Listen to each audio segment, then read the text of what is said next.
Hey, everybody, welcome back to the Easy Yoke Endurance podcast. The long awaited Bataan Memorial Death March episode is here.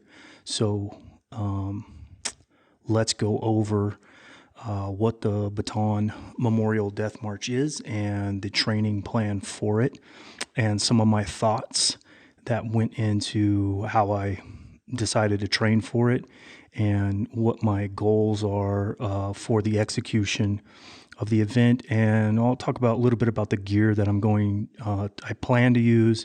That plan could be fluid. So let's go into it. So just a little background on the Bataan Death March itself. It happened on April 9th in 1942, and it was in the Philippines. And members of the U.S. forces and the Filipino forces were forced to surrender due to basically bad conditions as far as weather and supplies to the Japanese. And the Japanese force marched roughly 75,000 members of the Filipino and U.S. forces 65 miles and through the jungles of the Philippines in just awful conditions, and roughly 10,000 of those people died due to that forced march. And so this march has been going on. This is the 35th year of this memorial march to remember all those people that were treated poorly and died as prisoners of war, and for the survivors, because goodness gracious, that's something to survive. So, it's something I like to support the U.S. military and our allied forces. Somebody will get that joke. Anyhow, so I've just been wanting to do this event for a while since I moved to New Mexico, and the event takes place at the White Sands Missile Range in south central New Mexico. And the reason that they took over this event was because some of the people who participated in the actual Bataan Death March were from the New Mexico National Guard. So even back in World War II, National Guard members were being deployed into combat. And so they have taken it upon themselves to continue this event for years now. And I've been here and I've just been wanting to do it.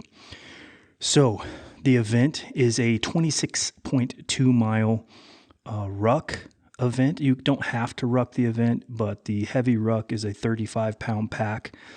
And you got roughly, I think, 12 to 13 hours to complete the event. So the way I kind of looked at that was and again, this is not just a flat route. There is some elevation changes, and there's some very soft sand. I think they actually refer to it as a sand pit that you have to cross through.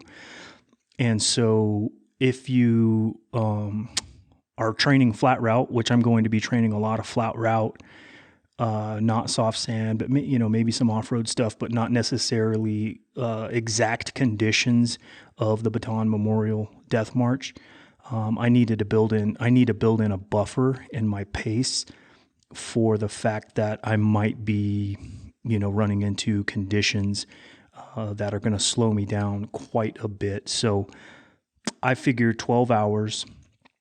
If we need to move 26.2 miles, if I'm doing 2 miles per hour, which I think would be a completely doable pace, that's only going to get me 24 miles, right? Because 2 times 12 is 24. So I was like, well, 2 miles per hour isn't fast enough.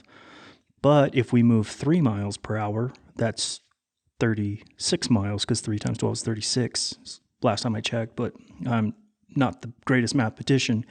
But so if I'm moving 3 miles per hour, and that would cover 36 miles, well, that might account for a little bit of suck, right? A little bit of speed reduction due to terrain.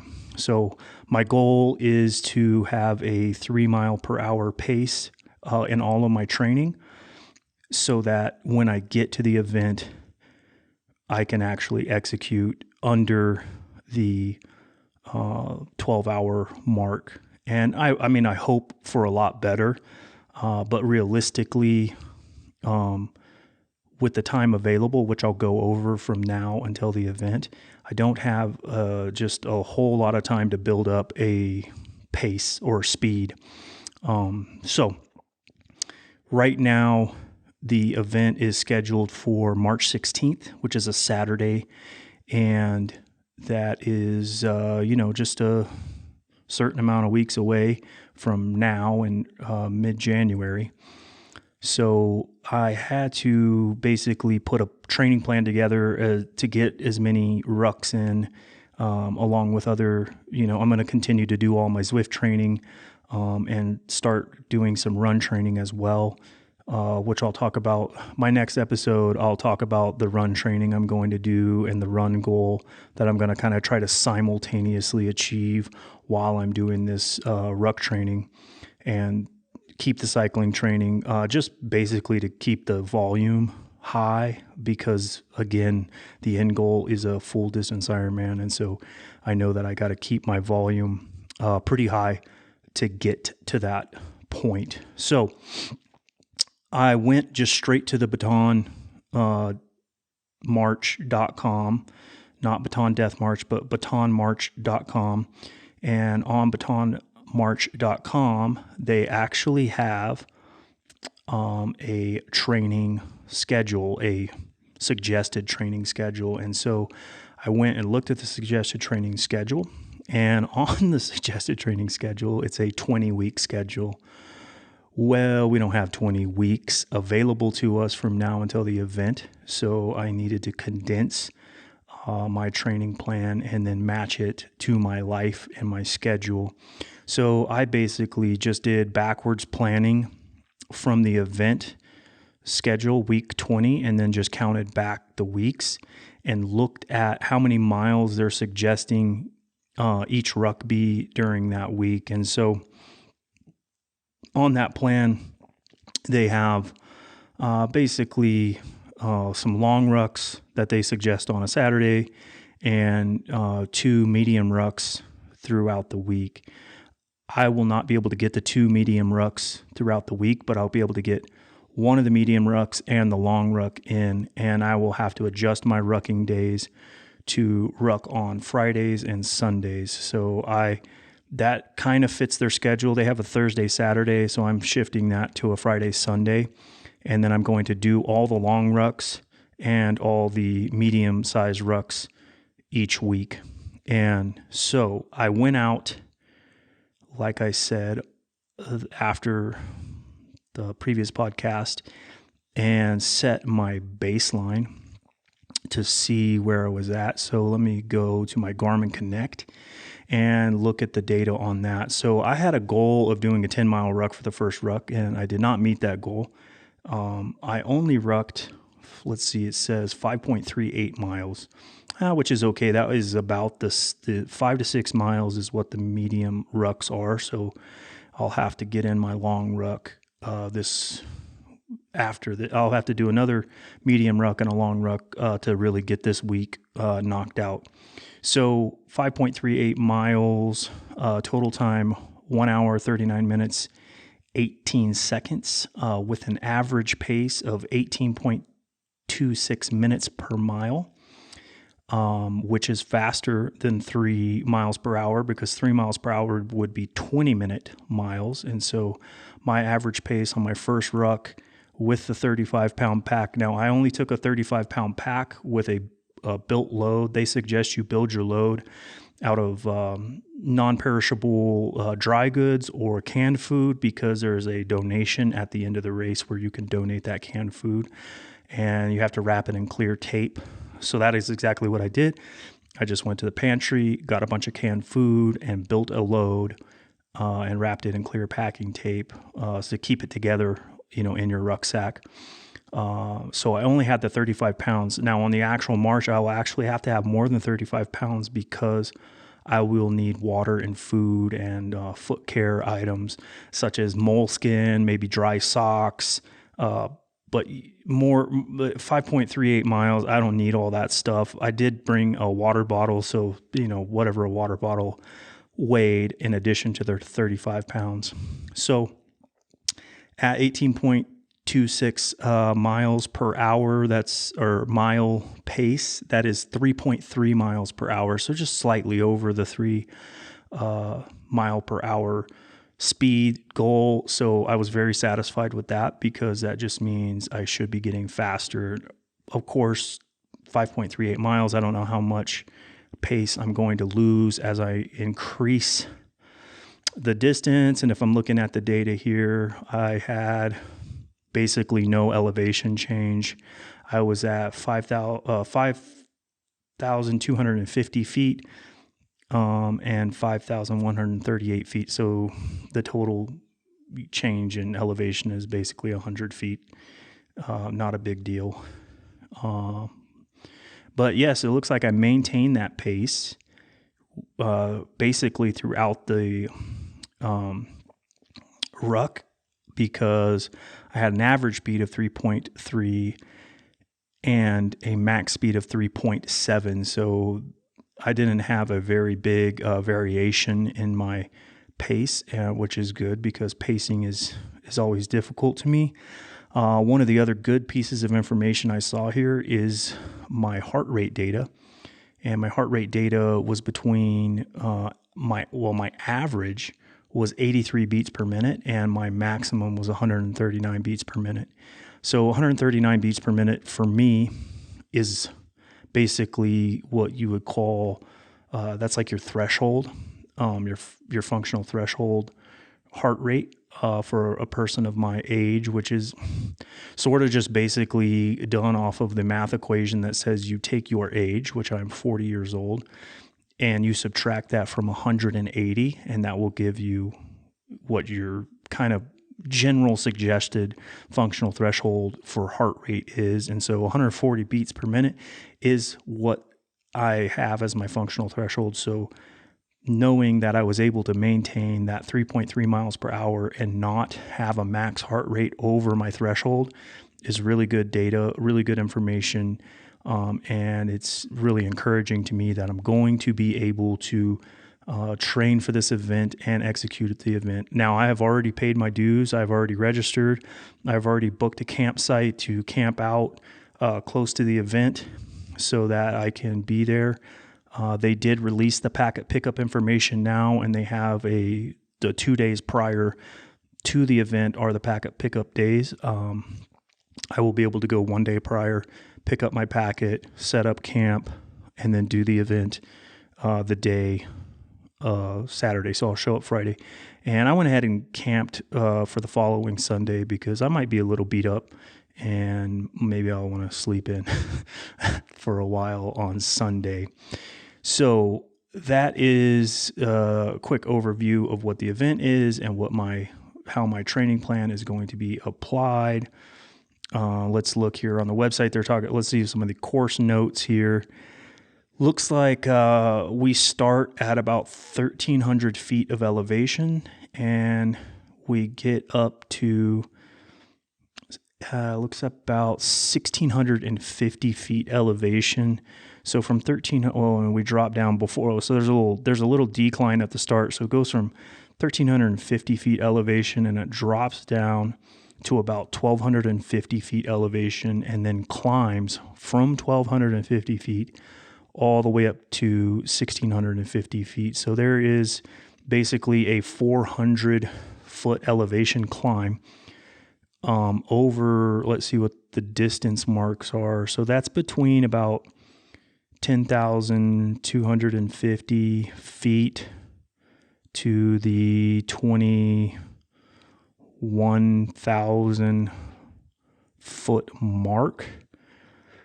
And doing my mile math in my head, that's, let's see, 1, 2, 3, 3.5. So about a roughly 3.5 mile ascent. And from there, it's all, I mean, there's little whoops up and down over the course from there to the end, but it is mostly downhill after that 3.5 mile climb. But that is a long ascent. 3.5 miles is going to feel, maybe that is not, maybe that is longer.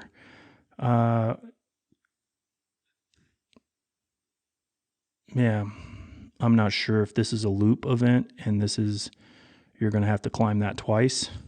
That'll be much more significant. I'll have to look deeper into this elevation data that they gave us, because it seems to only account for 40,000 feet. And I don't think 40,000 feet covers 26. Man, either way, there's going to be some climbing in there, and it looks like it's about 400 feet of elevation up, 400 feet of elevation down, and that might go twice. So you might have a total of 800 feet of elevation climb over the course of the entire event. So something definitely to consider. And there's some comments here from people that have done it in the past that say, I've done 17 marathons. This was unreal. I wasn't prepared for the sand. So sand is definitely a contributing factor to the suck. I was shocked as to how difficult walking 26.2 miles could be. I've even been on a lot of forced marches, but none were harder than this. So I think basically what the website is trying to impress upon competitors or participants, I guess, maybe not competitors, it is really structured to be a team event. You can do military teams, civilian teams, or individuals in both categories. I'm competing or participating as a civilian individual, because if you participate as a military individual, you have to be within uniform regulations, and you are not going to see a razor touch this face. But I'll still try to put my cool guy outfit on, as I did for this podcast, because I like the thematic idea here. So let me go over my equipment that I plan to use for this event, and kind of my thought process on that. So the boot that I will be using is a Rocky SV, and maybe it's SV2, I don't remember, but it is a Rocky SV. And if you're wondering, how did you come to the decision to use your Rocky SV? And that's because I had the boot, and I had 2 pairs of the boot, which is even more convenient, right? Because having 2 pairs of boots, these ones right here are ones that I used regularly while I was in the military.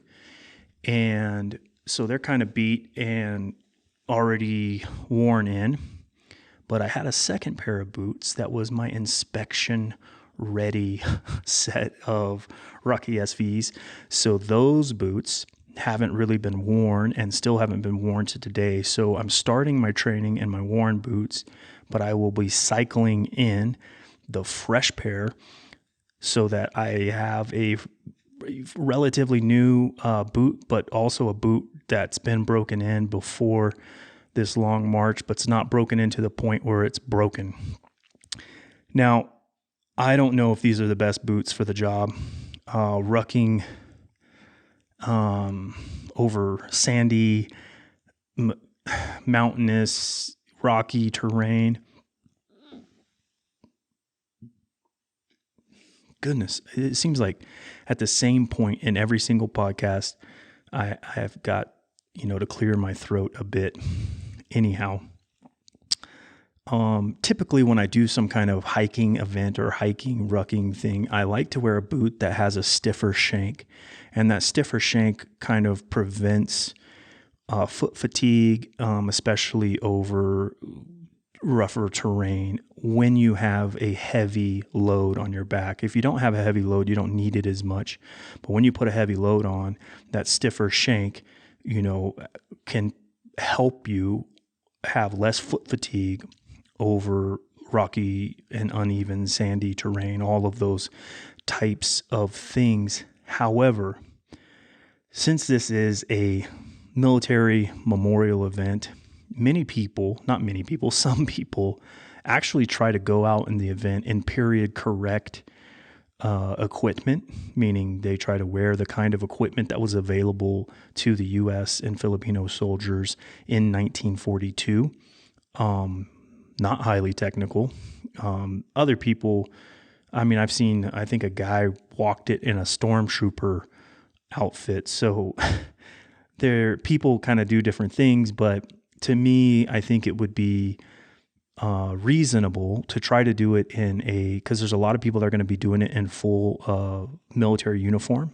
Active duty members will be wearing their active duty uniform, and that's going to include a boot that is a military issue boot or a military compliant boot. And so I feel like doing the event in a military compliant boot is something, I don't know, that I would just like to do. Now, I might change my mind if training tells me that my feet are not going to survive. And then at that point, I might whip out something a bit more fancy that I already own for hunting purposes. I do some backpack hunting in the mountains, and I have boots that I wear for as many as 8 days straight in the mountains that support my feet quite well. And I am able, basically, I don't ever do 26.2 miles in a day, but I do it for days and days and days, and my feet have survived. So I do know I have some boots that my feet can survive. These ones already started to give me some hot spots, but they are pretty worn out. And so there's a chance that the newer boots, after I wear them for a couple of hikes, will start working out pretty well for this. And that's my plan. So I will bring moleskin. I might already preload, like as I learn the hot spots on my foot in these boots, I'll probably go ahead and just pre-care for my feet the day of the event. I might wrap my toes that I know rub pretty well, and I might wrap my heel on one foot. I have a really weird gait, but I might wrap the heel on that one foot already in moleskin, and I'll probably at least wear 2 pairs of socks. I usually wear a sock liner. I wear a Fox River wicking sock liner, and then I wear a darn tough merino wool sock over that, and that is intended to wick the moisture that is building up on your foot away from your foot and into the second sock. So that has been very effective for me, and I would suggest trying it out. It is also effective in reducing friction points because the wicking sock and the outer sock, the outer wool sock, work together to reduce friction on your actual skin. So that's something I would suggest giving a try if you're going to do a rucking event like this. As far as my pack, I don't have any military ruck packs left. So I am training right now with a North Face Terra 65, which is just a regular hiking backpack. It seems to be working well so far. I did not do any shuffle or run shuffle in that pack, and that will definitely give me some data on whether I have some other packs I could try out. I do have a Mystery Ranch pack that I can try. It has a carbon fiber frame. It is definitely capable of carrying the load, but the pack is very large and cumbersome if you don't have it fully loaded, and 35 pounds is not going to fully load that pack. So right now I'm using the North Face Terra 65, just a regular hiking backpack with a internal frame, which is just it has one basically aluminum shank going down the center of the pack. So it is not a regular kind of pack frame, and it is definitely not a ruck pack frame that would put the weight higher. It's kind of evenly distributed. I would like to have the load a lot higher on my back, which I tried to accomplish just building out that load with the cans and the tape. So I kind of tried to get it into a form or fashion where that weight was higher in the pack, and we'll see how well the tape can hold the weight up high on my back. That pack does have load lifting straps, which is just going to give me the ability to basically change the way the pack pulls on my shoulders. It has a hip belt, so whether you have the hip belt on or off will change where the load affects you as far as your back or your hips or lower back, upper back, shoulders. And that's convenient because as you're going 26.2 miles and you're going up and down, you're probably going to want to shift the load and change the way the load is impacting you, because it's going to hurt at some point in time in some place.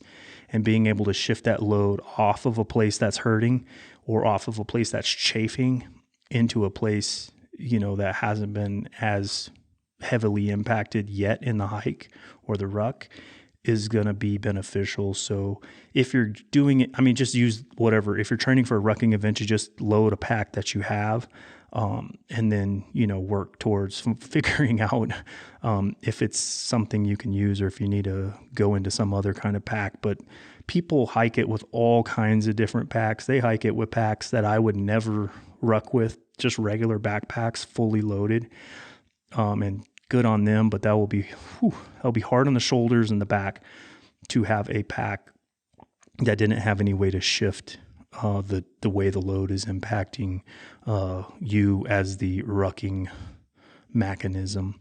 So anything that you guys want to know, go ahead and let me know.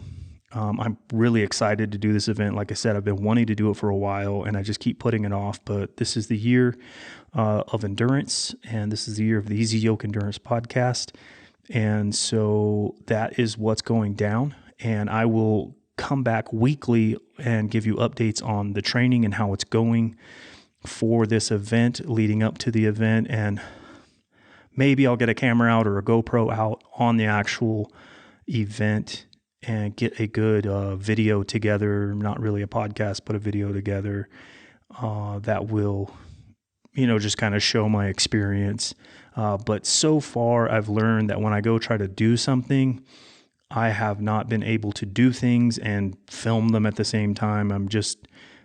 It's just cumbersome, and I'm not there yet. I don't have my workflow for self-filming and doing things worked out, and I get pretty tired when I'm doing something like a ruck or a hike or a hunt or whatever, and my mind is pretty much focused on getting through it and getting reaching my goal, hitting my pace, working through any kind of issues that I'm having with hydration or nutrition, and not hitting record on the camera. But I will do my best to get a little bit of content out of that to feed back to you guys. And on that note, man, I'm just so pumped for the people that have showed up for this podcast already.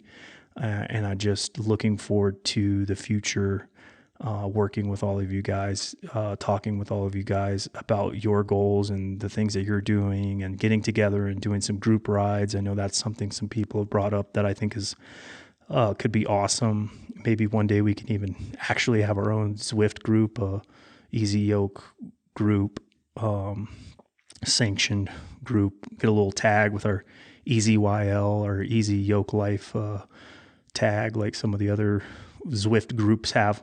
That could be cool. But anyways, guys, again, thanks for showing up. I'm going to show up every week here, and I'll try to even get some more episodes pumped in. But right now, the training has started, and so it's time to just execute the training plan, and I'll update you every week on that training plan and try to, bring some other topics to discuss. But thanks for being here. And again, all you need to do to finish your endurance event is keep moving forward and don't stop.